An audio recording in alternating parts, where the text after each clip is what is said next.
Hello friends, मैं हूं कुलदीप सिंह। दोस्तों, एडवोकेट बनने के लिए आपको ऑल इंडिया बार एग्जामिनेशन पास करना जरूरी है।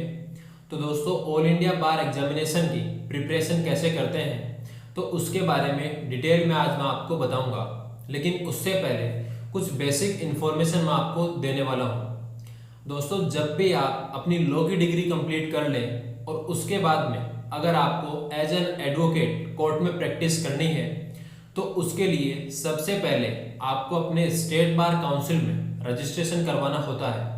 रजिस्ट्रेशन होने के बाद में आपको state bar council certificate of enrolment देती है और उसमें आपको अपने एनरोलमेंट नंबर मिलते हैं, जिसके बाद में आप अपना AIBE means all India bar examination के लिए अप्लाई कर सकते हैं।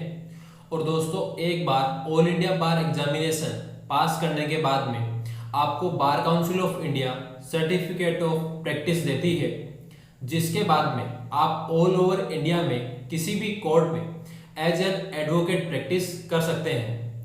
दोस्तों, ऑल इंडिया बार एग्जामिनेशन में आपको 100 multiple choice objective type questions पूछे जाते हैं, जिसमें से बेस्ट पार्ट ये है कि इसमें कोई भी नेगेटिव मार्किंग नहीं है।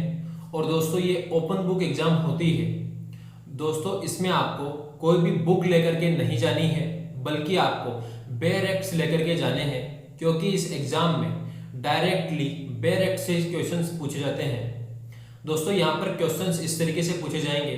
आपको एक क्वेश्चन दे दिया जाएगा कि इक्वलिटी बिफोर लॉ कौन से आर्टिकल में दिया गया है, जिसमें से आपके पास में ऑप्शंस हैं आर्टिकल 13, आर्टिकल 14, आर्टिकल 15 और आर्टिकल 16 ऑफ इंडियन कॉन्स्टिट्यूशन। तो दोस्तों, इसमें अब आपको अपने इंडियन कॉन्स्टिट्यूशन के बेयर एक्ट में देखना है आर्टिकल 13, 14, 15 और 16। इसमें से जिस भी आर्टिकल में इक्वलिटी बिफोर लॉ का ऑप्शन दिया गया है तो उस ऑप्शन को आपको चूज करना है। तो दोस्तों, इस तरीके से ही इस एग्जाम में आपसे direct bare act based questions पूछे जाएंगे। दोस्तों, इसी तरीके से ही इसमें आपको सेक्शंस पूछ लिए जाएंगे कि इंडियन पिनल कोड के कौन से सेक्शन में मर्डर की डेफिनेशन बताई गई है। अब उसमें आपके पास में ऑप्शन होंगे सेक्शन 299, सेक्शन 300, सेक्शन 301 और सेक्शन 302। तो अब यहाँ पर आपको इंडियन पिनल कोड के बेयर एक्ट में देखना है कि कौन से सेक्शन में मर्डर की डेफिनेशन बताई गई है, न कि मर्डर का पनिशमेंट। क्योंकि दोस्तों, सेक्शन 300 में मर्डर की डेफिनेशन है और सेक्शन 302 में मर्डर का पनिशमेंट है। तो ऐसे में आपको ये स्पेसिफिकली क्या ध्यान रखना है कि इसमें क्वेश्चन क्या पूछा गया है। अगर उसमें डेफिनेशन पूछी गई है तो आपको केवल डेफिनेशन का सेक्शन देखना है, और अगर पनिशमेंट पूछा गया है तो आपको केवल सेक्शन जो पनिशमेंट बताया गया है वो सेक्शन ही देखना है। तो दोस्तों, इस तरीके से इस एग्जाम में आपको direct bare act based questions पूछे जाएंगे। दोस्तों, इस एग्जाम की प्रिपरेशन करने का सबसे बेस्ट तरीका ये है कि आपको जो भी प्रीवियस ईयर के क्वेश्चन पेपर हैं उनको देखना चाहिए, क्योंकि वहां से आपको डायरेक्टली आइडिया लग जाएगा कि किस तरीके से इसमें डायरेक्ट क्वेश्चंस पूछे जाएंगे।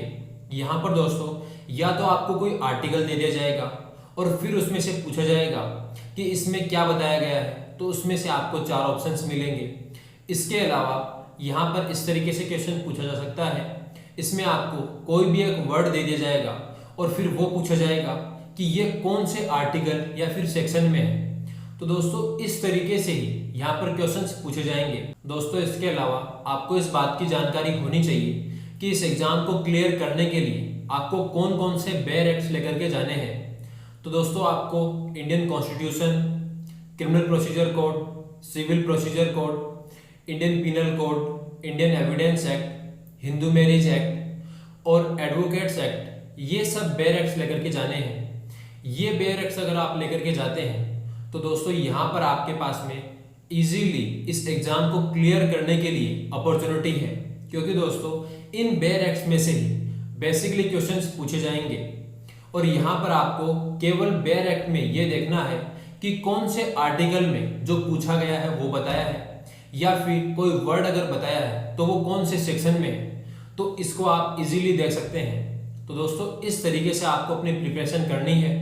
आपको प्रीवियस ईयर के क्वेश्चन पेपर देखने हैं, क्योंकि अगर उन क्वेश्चन पेपर को आप सोल्व कर लेते हैं तो आप easily all India bar examination clear कर सकते हैं। और अगर आपको जो बेयर एक्ट्स मैंने बताए हैं, ये बेयर एक्ट अगर आप लेकर के जाते हैं तो दोस्तों यहाँ पर आपको 95% अपॉर्चुनिटी होती है कि आप इजीली इस एग्जाम को क्लियर कर सकते हैं। दोस्तों आई होप आपको वीडियो पसंद आया होगा। इसी प्रकार के और वीडियोस देखने के लिए चैनल को सब्सक्राइब करें और वीडियो को लाइक एंड शेयर करना ना भूलें, क्योंकि ऐसे इन्फॉर्मेटिव वीडियो मैं आपके लिए डेली लाता हूँ।